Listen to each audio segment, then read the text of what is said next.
Against maybe a lesser opponent, but still early in this one as Chris Deitch intercepts here. A shot and a goal! Chris Deitch opens the scoring from the top of the circle, a wrist shot that beats Zach Keith low, and the Wildcats have an early 1-0 lead. That's the start they wanted, Gentry. Absolutely, and you know, Chris Roberts, leading scorer at Weber State, had his hands full as the lone scorer on this team. He's had a lot of help lately. Possibly come in and make a difference. Here comes USC the other way. Big shot there and a goal. Adam Zacuto, he's the guy we were talking about, the leading scorer for USC, made a quick hesitation move on the defender, then absolutely roofed that shot top corner, and all of a sudden we've got a 1-1 game with 12:38 left in the first. Yeah, impressive shot, and Zacuto, known more for his sniper style of shot, puts that one in very quickly, and I don't know if Paul Flieger even saw that. That wide. Chris Roberts now in the corner, back to Mayer. Mayer to Roberts on the sideboards. Roberts walks out, wrist shot, and he scores! Chris Roberts on the power play makes it a 2-1 game as his wrist shot finds the back of the net on a wide open blocker side. Zach Keith leaving it absolutely wide open, and the Wildcats are up 2-1. That's goal number 30 and 31 for Chris Roberts on the season. It seems even now that USC is kind of lacking a certain oomph, as I say that. And here comes Zacuto the other way to the backhand, and he scores! Gentry, you may have jinxed them a little bit, but Adam Zacuto scores his second of the game. This one on the power plays. He took advantage of a Wildcat turnover, and you've got to credit him on the finish there. Beautiful move to the backhand, and he just roofed that over Flieger's blocker side, and really not much the Wildcat goaltender. And it's intercepted. Here goes Dane Ludolf, a nice move to the backhand, and he gets the body put into him. The pace at this point. Here's the pass back to Reed Mayer. Slap shot, kick save, rebounds loose in front. Still loose, and it's a goal! It pinballs around a couple players' skates and finds the back of the net. Chris Deitch is going to get credit for it. His second of the game, and the Wildcats lead it 3-2. Great job, Chris Deitch. Right place at the right time, able to scoop up the leftovers and find the back of the net.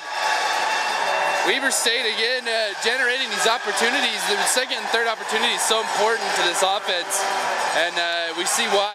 Goal there, and steers it aside to the corner as Reed Mayer comes up with it again. USC really not able to get any offensive pressure whatsoever. As here comes the Wildcats. Ludolf to the side of the net, and he scores.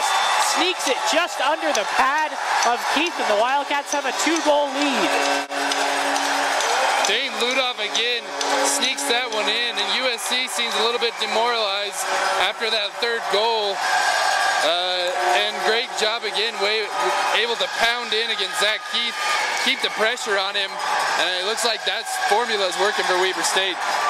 The play really started in the Wildcat defensive zone as Flieger made the save off the dump-in, and right to Reed Mayer. Flieger might actually get in the... But the Wildcats still come the other way. Ludolf now, Avery House stumbles, shot, and he scores! The freshman, Avery House, puts it past the goaltender, Zach Keith. The Wildcats are up 5-2 after a remarkable offensive pressure. Weber State absolutely teeing off against USC. USC absolutely had nothing left on defense, and it's only a matter of time before Weber State able to find the net on that freshman, Avery House. And again, indicative of the scoring. We don't have the official shots from the period, but the Wildcats have got to have at least a 2-1 advantage. Here's a breakaway pass for Tim Brownell, all alone. The backhand just barely saved by Zach Keith. The big defenseman Tim Brownell stretching. And again, we see the fatigue of the USC players, unable to keep up with that stretching Weber State player. And it looks like they might give him a penalty shot here, Gentry. Okay, here he goes. Brownell picks up the puck, crosses the blue line. Quick shot, and that's saved by Keith. To Mason. Mason now in front. Shot fans on the first one. Second one, nice glove save by Flieger on Max Centeno through the slot. Back checked extremely well there by Dane Ludolf. And here comes Weber State the other way, 3-on-2. Devin Beneke goes wide, drops it back to the slot to Ludolf. Ludolf's across to Roberts, one-timer, and he scores. Chris Roberts finishes off a beautiful passing play. It's his second of the game, and the Wildcats are up 4 goals, 6-2. Yeah, and a great passing job there by Weber State. Able to find Roberts unattended. Keith had no idea he was behind him, and he had about 3 feet of space to put that puck in. So it started off with Devin Beneke, who intercepted the pass and took it wide.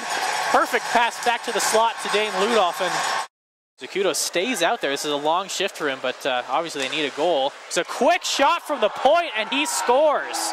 Dante Caravaggio, he had 4 goals last night, scores another one tonight. Zacuto is going to pick up an assist on it as well, and it's a 6-3 game, 8:20 left in the game.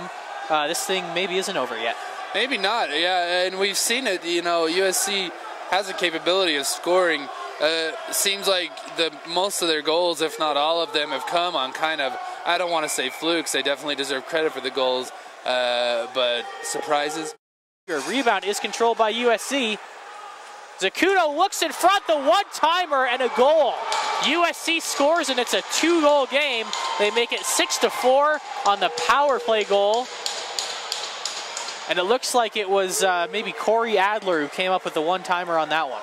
Well, exactly what we said they needed, John, another goal, and this could really lift the spirits of the USC team. 5:22 left to play. Definitely time to come back and make this a serious contest. A bit too much on that pass. He probably had more time than he thought, and Keith almost plays that into his own net. Caravaggio still with it. Caravaggio with a shot, kick saved by Flieger. And that'll do it. It's the final buzzer. It goes, and the Wildcats win it 6-4 in front of a grateful home crowd.